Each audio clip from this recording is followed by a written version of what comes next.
Hi all. അപ്പോൾ mini സ്വിറ്റ്സർലാൻഡിലേക്ക് എല്ലാവർക്കും സ്വാഗതം. ബൈസറൻ വാലിലാണ് നമ്മളുള്ളത്. പെഹൽഗാമിലെ ബൈസറൻ വാലിലാണ് നമ്മളുള്ളത്. നല്ല മനോഹരമായിട്ടുള്ളൊരു ഫീലാണ് ഇവിടെ വന്നു കഴിഞ്ഞാൽ. എന്താണെന്ന് പറയാനറിയില്ല. മിനി സ്വിറ്റ്സർലാൻഡ് എന്നാണ് ഇതിനറിയപ്പെടുക. ആ പീക്കിൽ കയറി കഴിഞ്ഞാൽ അപ്പുറത്ത് ഒരു ലേക്ക് ഉണ്ട്. അത് രാവിലെ 7 മണിക്ക് പോയാലേ നമുക്ക് തിരിച്ചിറങ്ങുമ്പോൾ എത്താൻ കഴിയുള്ളൂ. വളരെ മനോഹരമായിട്ടുള്ള നമ്മൾ സ്വിറ്റ്സർലാൻഡൊക്കെ തോന്നിപ്പിക്കുന്ന അതേപോലത്തെ ഒരു പിക്ചറിസ്റ്റ് ബ്യൂട്ടിയാണ് ഇവിടെ വന്നു കഴിഞ്ഞാൽ. ഒരു രക്ഷയില്ല കാണാൻ.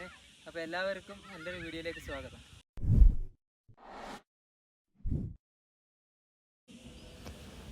ബൈസറൻ വാലിയിൽ എന്താ കാണാനുള്ളത് നമുക്കൊന്നിങ്ങനെ കണ്ടു നോക്കാം. കഴിഞ്ഞ വർഷം നമ്മൾ ചെയ്ത യാത്രയുടെ ഭാഗമായിട്ട് എടുത്തൊരു വീഡിയോ ആയിരുന്നു. മിനി സ്വിറ്റ്സർലാൻഡ് ഓഫ് ഇന്ത്യ എന്നാണ് ബൈസറൻ വാലിനെ അറിയപ്പെടുന്നത്. നമ്മളിങ്ങോട്ട് കയറി വരുമ്പോൾ തന്നെ പെഹൽഗാമിൽ താഴെയായിട്ട് അരുവാലി എന്നൊരു സ്ഥലമുണ്ട്. അടിപൊളിയാണ് കേട്ടത്. അതിങ്ങനെ കണ്ടു കഴിഞ്ഞ് കുറച്ചുകൂടെ പോന്നാൽ മതി. അതിമനോഹരമായിട്ടുള്ള കാഴ്ചകളാണ് നമുക്ക് അരുവാലിയിൽ പെഹൽഗാമിലൊക്കെ പോയി കഴിഞ്ഞാൽ കാണാൻ കഴിയുക.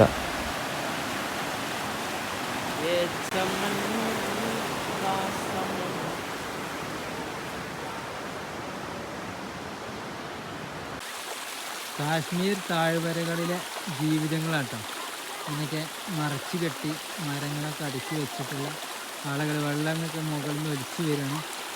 അല്ലേ, അപ്പോൾ അവരെ പാത്രം കഴുകാതിരിക്കുന്ന ആളുകളാണിത്. നല്ല പൈൻ മരങ്ങളിങ്ങനെ കണ്ടോ. നമ്മളിങ്ങനെ ബൈസൺ വാലിയിൽ പോകുന്ന റൂട്ടിലാണുള്ളത്.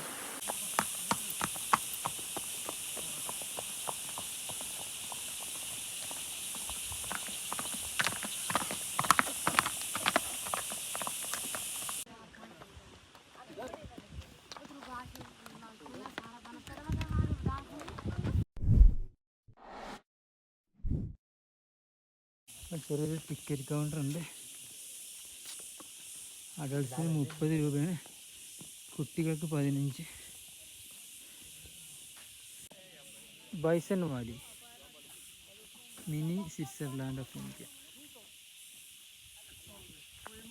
അങ്ങനെ നമ്മളെ നടന്ന് ബൈസൺ വാലിയിൽ എത്തിയിട്ടാ. ഫുഡൊന്നും കഴിച്ചിട്ടില്ല, എന്തെങ്കിലും ഫുഡ് കഴിക്കണം. ദാനാ പാനി ധാബ. ആള് സാധനങ്ങളൊക്കെ താഴത്തുനിന്ന് കുതിരപ്പുറത്ത് ഇങ്ങനെ എത്തി തുറക്കണേ ഉള്ളൂ. എന്തായാലും തുറന്നിട്ടുള്ളിൽ കയറിയിട്ട് വേണം എന്തെങ്കിലും കഴിക്കാൻ.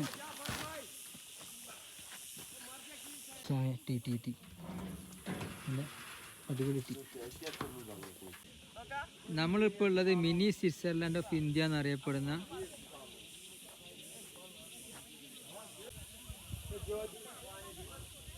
ബൈസറൻ വാലിയിലാട്ടുള്ളത്. മിനി സ്വിറ്റ്സർലാൻഡ് ഓഫ് ഇന്ത്യ എന്നറിയപ്പെടുക. നല്ല ബ്യൂട്ടിഫുൾ പ്ലേസ് ആണ് കേട്ടോ. മാത്രമല്ല ആ പീക്കിൽ രാവിലെ 7 മണിക്കൂടെ എത്തുകയെന്നുണ്ടെങ്കിൽ ആ പീക്കിൽ എത്തിക്കഴിഞ്ഞാൽ തുലിയാൻ ലേക്ക് എന്നുള്ളൊരു ലേക്ക് ഉണ്ട്. അതവിടെ നമുക്ക് കാണാൻ കഴിയും. ഇപ്പോൾ പോയി കഴിഞ്ഞാൽ നമുക്ക് തിരിച്ചിറങ്ങാൻ കഴിയില്ല. 2 മണിയാകുമ്പോഴത്തേക്കും നമുക്ക് ബോർഡർ ക്രോസ് ചെയ്യുകയും വേണം. ഒരു കുട്ടി അവിടെ ആടിനെ വെക്കുന്നുണ്ട്, ചെറിയൊരു കുട്ടി. ഹായ് ഭയ്യ, ക്യാ ലേ ടീക്കേ? ഒരു ചെറിയൊരു ചെമ്മരിയാടിനെ നോക്കുന്ന കുട്ടി. ഇവിടെ ഇങ്ങനെ ആടിനെ കൊടുത്തിട്ടും പൂച്ചനെ കൊടുത്തിട്ടൊക്കെ ഫോട്ടോ എടുക്കുന്ന ഇവരുടെ സ്ഥിരം പരിപാടിയാണ് കേട്ടോ. പാവങ്ങളാണ്. എങ്ങനെയൊക്കെയാണ് ടൂറിസ്റ്റുകളെ എത്തുന്നത്, പൈസ ഉണ്ടാക്കുന്നത്. വേറെ മാർഗങ്ങളൊന്നുമില്ല ജീവിക്കാൻ. ഇങ്ങോട്ട് കുതിരപ്പുറത്ത് വരട്ടെ. അതേപോലെ 1000 രൂപയൊക്കെയാണ് അവർ ചോദിക്കുക ഒരാൾക്ക്. കുഴപ്പമൊന്നുമില്ല, ഒരു കുതിര സവാരി ആഗ്രഹിക്കുന്നവർക്ക് ഇങ്ങനെ വരാൻ പറ്റും. നമ്മൾ അഞ്ജലി വരുന്നുണ്ട് കേട്ടോ. അഞ്ജലി ഒരു വ്ളോഗറാണ്.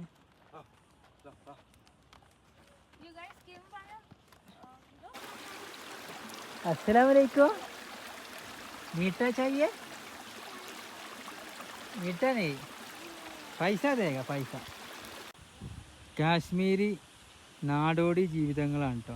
ഒരുപാട് ഇടയന്മാരുണ്ട് ഇവിടെ. 6 മാസത്തിനൊക്കെ ഈ മല കയറും. ഇപ്പോൾ ഞാൻ ഒരാൾ ചോദിച്ചപ്പോൾ പറഞ്ഞു തന്നേന് 6 മാസത്തിനൊക്കെ ഇങ്ങനെ മല കയറിപ്പോകും. അത് കഴിഞ്ഞിട്ടേ അവർ ഇറങ്ങുകയുള്ളൂ. അപ്പോൾ ഒരുപാട് ആളുകളെ മേച്ചിക്കാണ്ട് പോകുന്നതായിരിക്കും.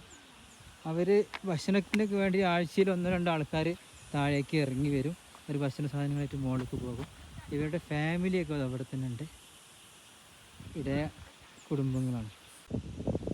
അപ്പോൾ മനോഹരമായിട്ടുള്ള ബൈസറൻ വാലിയിൽ നിന്ന് നമ്മളിങ്ങനെ ഇറങ്ങിയിട്ടോ, തിരിച്ചിറങ്ങി അടുത്ത ലൊക്കേഷനായിട്ടുള്ള ബേത്താബ് വാലിക്ക് പോയിക്കൊണ്ടിരിക്കുകയാണ്.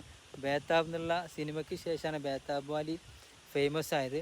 അപ്പോൾ അടുത്ത ലക്ഷ്യസ്ഥാനമായിട്ടുള്ള ബേത്താബ് വാലി വളരെ മനോഹരമാണ് കേട്ടോ, വളരെ മനോഹരമായി വരാതെ പോകരുത്. അതെ. പിന്നെ വേറൊരു കാര്യം പറയാനുള്ളത്, ഒരിക്കലും 1000-1500 കൊടുത്ത് കുതിരസവാരി എടുക്കേണ്ട ആവശ്യമല്ല. ഒരു 3 കിലോമീറ്റർ നടക്കാനുള്ളൂ, ഒരു അരമണിക്കൂർ. അതെ. അപ്പോൾ നമ്മൾ മറ്റൊരു വീഡിയോ ആയിട്ട് വീണ്ടും കാണാം. അതുവരേക്കും ബൈ ബൈ. കാശ്മീരി ഗ്രാമങ്ങളിലൂടെ ഇങ്ങനെ നമ്മുടെ സഞ്ചാരം തുടർന്നു കൊണ്ടിരിക്കുകയാണ്. ബേത്താബ് വാലിയാണ് നമ്മൾ അടുത്ത ലൊക്കേഷൻ. ആപ്പിൾ മരങ്ങളൊക്കെ കണ്ടു തുടങ്ങി.